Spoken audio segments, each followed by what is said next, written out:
At over 7,200 meters, just below the summit of India's second highest peak, three individuals are trapped in a white hell. Nanda, only 22 years old, and her team have become prisoners of a relentless storm, spending more than 80 hours confined inside a camping tent barely the size of a coffin. They wait, with a mix of hope and resignation, for the sky to grant them a reprieve. Outside, the wind lashes the canvas with animalistic fury, as if trying to tear them apart and rip them from the mountain. Each gust bends and creaks the tent walls, drawing groans from both the fabric and the climbers' hearts. Snow piles up mercilessly, pressing from all sides and threatening to bury them alive in that nylon tomb. Inside, the three huddle together, wrapped in layers of clothing that haven't warmed them in hours, perhaps days. The cold cuts to the bone, and exhaustion is so overwhelming that sleep becomes impossible. Hunger no longer exists. Only the sensation of being at the brink of human endurance remains. For Fernanda, the situation is even more desperate. She trembles like a leaf, her skin pale and her lips a deep, unnatural blue. She has been vomiting uncontrollably for days, racked by cramps that twist her stomach like an invisible fist. Worst of all is the blood that appears with every bit she expels, draining what little energy she still has. Even so, between delirium and pain, she hears all the warnings in her mind, all the voices that told her not to do this, that it was too dangerous, that she didn't belong on this mountain. But something inside her wouldn't let her turn back, a burning need to prove she wasn't inferior, that she could climb as high and endure as much as any man. To her, this peak wasn't just another mountain. It was her mountain. Now, curled up in that tent, trapped in a body that was betraying her, she wondered if she had truly gained anything from this endless struggle. This is Nanda's story, a journey to the extremes of northeastern India, where the Garhwal Himalayas in Uttarakhand hold secrets and tragedies. The Rishiganga River cuts through towering cliffs and dense forests, forming a deep, sheer gorge known as the Rishiganga Gorge.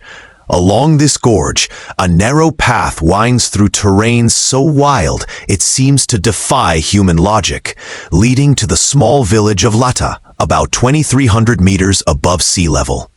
Here, civilization ends, and beyond it, only days of trekking remain, crossing icy rivers and deadly precipices.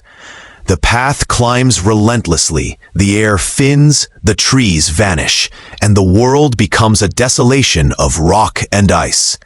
Suddenly, the horizon opens up, the sky stretches infinitely, and the peaks rise one after another like sentinels guarding a forbidden realm. Among these giants stands the untamable Nanda Devi at 7,817 meters, a sacred mountain, and to some, untouchable. It was here in 1949, amid the majestic and surreal beauty of the Himalayas, that a young American mountaineer, William Francis Unsold, became captivated by Nanda Devi's brutal beauty. Years later, he would recall that moment, saying, "Her beauty struck me so deeply that I decided if I ever had a daughter, I would name her Nanda Devi, hoping she'd be as beautiful as the mountain." And so it was. 2 years later, his second daughter was given the name that would be etched into the family's heart, Nanda Devi Unsold. To her family, she was everything her father dreamed of, an indomitable vitality, an adventurous spirit, and a natural passion for the mountains and the wilderness. A passion inherited from William, who made sure his children were raised under the banner of adventure, risk, and the wild. The Unsold family was anything but conventional. William and his wife Jolie even planned their children's births to coincide with the start of summer break, so every year the family could pack up and head straight to Grand Teton National Park in Wyoming. In this landscape of mountains, lakes, and open skies, the children experienced a childhood many can only imagine, exploring, climbing, and learning to love nature and the danger that comes with it. Not all of William's children embraced that lifestyle. Some never felt the call of the mountains, but Debbie and her brother Craig did. For them, life outdoors was a necessity, a vital force. Craig, the eldest, remembered how, as children, William taught them to rappel for the first time. Terrified of heights, Craig was ready to give up. But Debbie, younger and fearless, stepped forward and went down first. That determination had burned in her since she was 4. She didn't just accept challenges, she sought them out and provoked them. In high school, her nature hadn't changed. One day, she and Craig decided to stop taking the school bus and started biking the 17 kilometers to school and back every day. No one thought they'd last a week, but not only did they persist, they inspired others, forming a small group of cyclists who crossed the road each morning. For Debbie, it wasn't just about endurance. She wanted to make a difference, combat pollution, and fight for the causes she believed in. She didn't hesitate to join protests against the Vietnam War or participate in anti-hunger campaigns. William had instilled in his children something beyond courage, principles, and the duty to stand for something greater than themselves. This combative, thoughtful spirit left a mark on everyone who knew her. Her classmates admired her confidence, natural leadership, and the way she radiated effortless assurance. She stood out by being different and never apologized for it. However, as often happens with untamed spirits, that strength also came with dangerous stubbornness. One example happened in 1974 during a hike with Craig. Midway, Debbie began to limp. Craig asked what was wrong, but she shrugged it off. Only after much insistence did Debbie admit to having blisters on her feet, but she flat out refused to remove her boots. When she finally agreed, her feet were bloodied. Craig was furious. Their father had always taught them that while bravery was important, survival depended on teamwork and asking for help when needed. Debbie, however, rarely accepted such advice, and that attitude, while inspiring, would come at a high cost. That same year, Debbie and Craig visited an old family friend, A.D. Carter, a veteran mountaineer who had taken part in the first ascent of Nanda Devi in 1936. Though now living a quieter life as a language professor, Carter became excited when the siblings proposed organizing a family expedition to the mountain's north face, the less explored side. They wanted more than an adventure. They sought a pilgrimage to a sacred place, to mark the 40th anniversary of the first summit, and to have Carter co-lead the expedition alongside William. For Debbie, climbing the peak that bore her name was a vital goal, a childhood dream nourished by family lore and mountain mystique. Carter agreed, though not without reservations. He knew an expedition of this scale demanded experience and discipline, so he set out to recruit seasoned American climbers with high-altitude experience. The first to join was John Roskelley, a 26-year-old climber with an impressive resume. He had summited Dhaulagiri at 8,167 meters in Nepal and taken part in the first American team to climb the north face of the Eiger in Switzerland. Roskelley, however, brought a mindset that clashed with the unsold spirit. To him, the mountain was a battlefield, about milestones, planted flags, and measurable achievements. Moreover, he didn't believe women should take part in high-risk expeditions, though he never stated it outright. Roskelley viewed mountaineering as a predominantly male world and felt mixed teams could create distractions and slow progress. He even tried to convince William not to include climber Marty Hoey in the expedition due to her romantic relationship with another member, Peter Lee.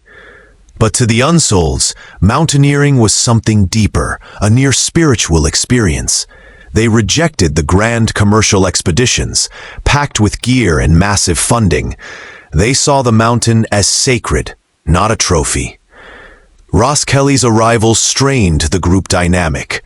Craig, Debbie's brother, decided to focus on something he considered more meaningful rather than what felt like a self-centered mission. Debbie understood Craig's reasons, but couldn't pass up the opportunity. The mountain was calling her. Still, she warned that it would be her last time undertaking such an adventure. Her words, though no one knew it, foretold a tragic fate. After months of preparation and securing supplies, the expedition arrived in New Delhi in early July 1976. When the Indian media learned that a young woman named after the mountain, Nanda Devi, was part of the expedition, Debbie became the center of attention. Her charisma and courage captivated the press and the public in a country where women rarely participated in such dangerous pursuits. As they prepared for the journey to base camp, they hired local porters, who soon began calling her Debbie Hermana in their language. The connection ran deeper. For them, Nanda Devi was not just a mountain, but the embodiment of a goddess. The presence of a young woman bearing that name fueled the legend, and many began to believe that Goddess herself had returned to reunite with her reflection of rock and ice. The first weeks of the expedition were grueling. The group advanced slowly, awaiting a crucial member delayed in the U.S., a setback that set the tone for future problems. On one of the early nights on the trail, several members suffered from severe food poisoning. Marty Hoey, whom Ross Kelly had tried to exclude, fell dangerously ill, barely able to walk, drink, or speak. Days later, she seemed to be slipping into a coma. The expedition doctor and Ross Kelly insisted she descend to a lower altitude to receive supplemental oxygen. Despite her improvement, the question of Marty's return divided the group. She leaned toward leaving the expedition, ultimately agreeing to depart after sensing the tension her presence caused. Several men also left in solidarity. Debbie developed a painful hernia, and the doctor warned that climbing under such conditions posed a serious risk. However, no one pressured her to quit. She was the leader's daughter, the driving force of the expedition, and she never complained. She moved through the camp, helping everyone, communicating with the porters in Hindi and Nepali, singing with her father every night, showing an energy that masked her suffering. Roskell continued to push against the alpine style of climbing, lightweight and without fixed ropes, less destructive to the environment, but far riskier. He advocated for a more structured approach. Surprisingly, Debbie agreed with him after realizing the true scale and difficulty of the mountain, convincing her father to retrieve the heavy equipment they had previously left behind. This changed the group's dynamics, with Roskell and his Team A taking over key decisions, splitting the expedition into two factions. By the end of July, they finally established base camp on a semi-flat section within the Nanda Devi Sanctuary. The next 100 meters to the advanced camp were torturous. Fog-shrouded cliffs, heavy loads, and constant tension. For a moment, it seemed things were starting to work, but on August 1st, the mountain revealed its true nature. A massive avalanche swept through part of the camp, destroying 3 tents and critical supplies, and that was only the beginning. In the following days, the mountain became relentless, with constant snowfall and consecutive avalanches triggered by an unstable glacier, turning every movement into a deadly gamble. Transporting supplies across those slopes was like flirting with death, and nerves overtook the team. Peter Lee, who had avalanche forecasting experience in his home country, suggested that the slopes were more stable at night and proposed moving supplies during those hours when the snow was firmer. However, William, stubborn and confident in his instincts, dismissed the suggestion. He laughed it off and continued ordering daytime movements, forcing team members to risk their lives under the weight of snow and constant threat of disaster. Tensions escalated to a breaking point. A.D. Carter, co-leader of the expedition and a longtime friend of the Unsolds, abruptly decided to leave, followed by Elliot Fisher, a key member and close to Debbie. No one clearly explained the reasons, but disputes over leadership, extreme danger, and a heavy atmosphere were enough. William and Debbie, despite Carter and Fisher's departure, remained determined to continue the expedition, even as instability within the group and natural adversity mounted.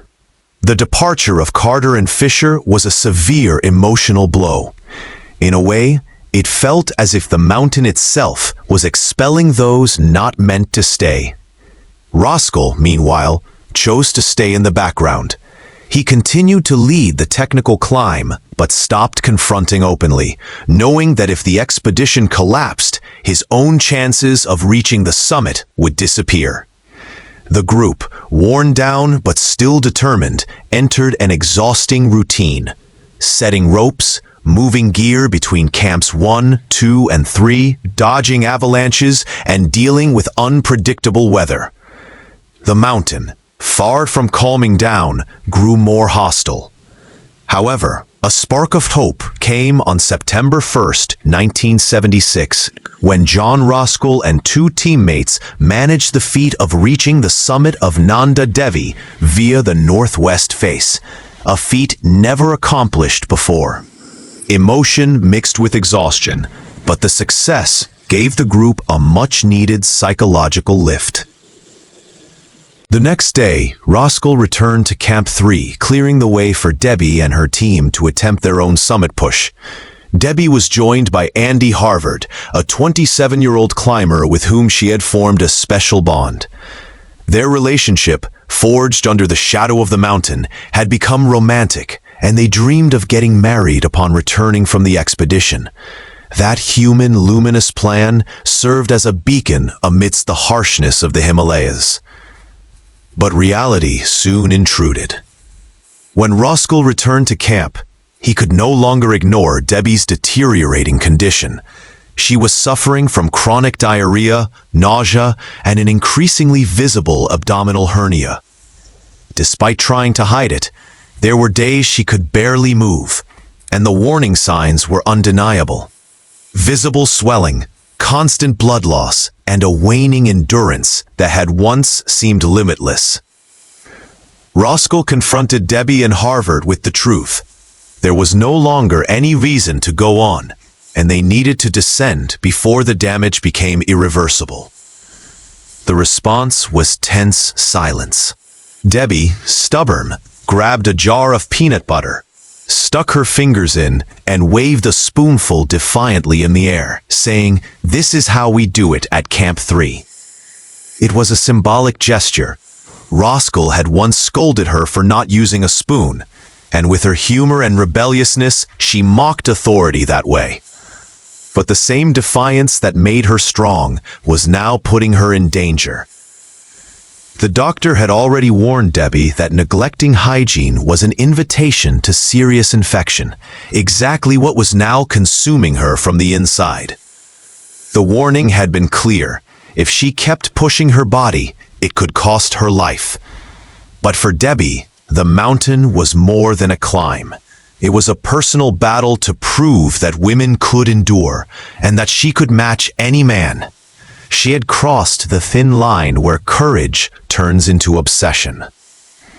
On September 3rd, the trio set out on the most technical section of the climb, from Camp 3 to Camp 4. William, watching from below, noticed his daughter was moving much slower than usual. As night fell, Harvard reached Camp 4 expecting Debbie soon after. Hours passed until finally, at midnight, he found her stuck on the final ledge, completely exhausted and unable to take another step. With great effort, they made it to Camp 4 at 7,300 meters. The next 48 hours were a race against time. Debbie and Harvard rested, hoping to regain strength, while Lee attempted to reach the summit alone but was forced to retreat due to the weather. On September 6th, Debbie and Harvard made another attempt, but brutal conditions overwhelmed them within minutes, forcing a desperate retreat. Debbie insisted she just needed more rest. Lee confronted her with the truth. What she was doing was dangerous and irrational. After a long discussion, Debbie agreed to descend to Camp 3 to recover before attempting again. The plan was to wait until the next day and, if the weather allowed, return together. But the Himalayas had other plans. Before dawn on September 8th, William arrived at Camp 4 to help with the descent. But the weather turned savage. A violent windstorm trapped everyone in their tents, as if the mountain refused to let Debbie go. For 36 hours, the climbers survived by drinking, telling stories, and huddling together for warmth, while outside the storm raged without mercy. On the night of September 7th, Debbie asked for one final favor, that they not stop trying for the summit because of her. If the weather improved, they should go up, and she would wait at the camp. It seemed reasonable, but everything depended on what the morning would bring. At over 7,000 meters, the lack of oxygen and the psychological pressure were starting to take their toll. They had been there for nearly 3.5 days, an eternity for the human body under extreme conditions. Every second counted, but the mountain never negotiates. It sets its own rules. At dawn on September 8th, the wind worsened, and Camp 4 was buried under snowing wind. There was no choice but to accept the situation and begin the descent, as everyone's safety was at stake. They needed to descend immediately. They packed only the essentials, hoping for some improvement in the weather, but conditions only got worse. Then the situation became critical. Debbie's face turned blue and was abnormally swollen. William, outside the tent, was trying to assess the situation, while Debbie, Harvard, and Lee huddled inside, ready to move as soon as possible. Suddenly, Debbie asked someone to take her pulse, almost hysterically, and said, "I'm going to die." Before anyone could react, she collapsed, vomiting a dark, gritty liquid like ground coffee. Harvard held her and screamed for William, who rushed over. For 15 minutes, William fought desperately to save her, trying mouth-to-mouth, chest compressions, everything he could. But when he felt the coldness of his daughter's lips, he knew the truth. Still, he kept trying for another half hour until there was nothing left to do. Debbie had passed away. Silence filled the tent. No one moved. No one spoke. William then made a difficult decision. He would not take his daughter's body down the mountain. He knew she belonged to the mountain that bore her name. Alongside Harvard, he gently wrapped her in her sleeping bag. They sat beside her and prayed. Then they carried her to the edge of the ledge, right next to the tent. With one final push, they let her body slide into the abyss, toward that sacred place she had pursued since childhood. For years, father and daughter communicated in the mountains through yodeling, a high, echoing call used to identify one another across distances. William would call out, and no matter how far Debbie was, she would answer. But this time, standing on the ledge where his daughter disappeared into the mist, William sang his yodel one last time. There was no reply, only a silence so cold and absolute it felt like it swallowed the soul. The 1976 expedition was the first and last time a team reached the summit of Nanda Devi via the northwest face. Debbie never reached the summit, but her death overshadowed any technical achievement. Even John Roskell, the great conqueror of the peak, saw his feat eclipsed by tragedy. Because of her name and fate, many locals still believe that Debbie was somehow connected to the goddess Nanda, a presence the mountain would not let go, not even when she wished to leave. Beyond legends and superstition, Debbie's story marked a turning point in women's mountaineering. The expedition exposed the deep-rooted sexism in the sport, the prejudice, the doubts, and the limitations imposed from both outside and within. Debbie was repeatedly told she couldn't, she shouldn't, that it was too dangerous, but she didn't listen. She showed that a woman could possess just as much courage, strength, and determination as any man, on that mountain or anywhere else.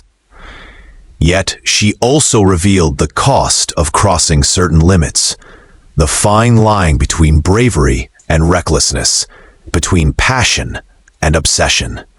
The mountain does not forgive.